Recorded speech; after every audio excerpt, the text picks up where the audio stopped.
Hey there! Today we're diving into an interesting database problem. Picture this.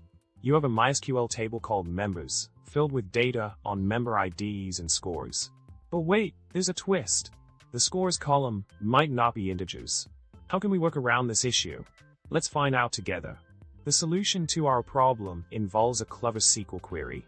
We're using a select statement to count the rows where either member1 ID is 1001 and member1 score is higher than member2 score, or member2 ID is 1001 and member2 score is greater than member1 score. By casting the scores as signed integers, we ensure our comparison is accurate. And voila, we have our desired result. In summary, we tackled a tricky MySQL problem by crafting a precise SQL query.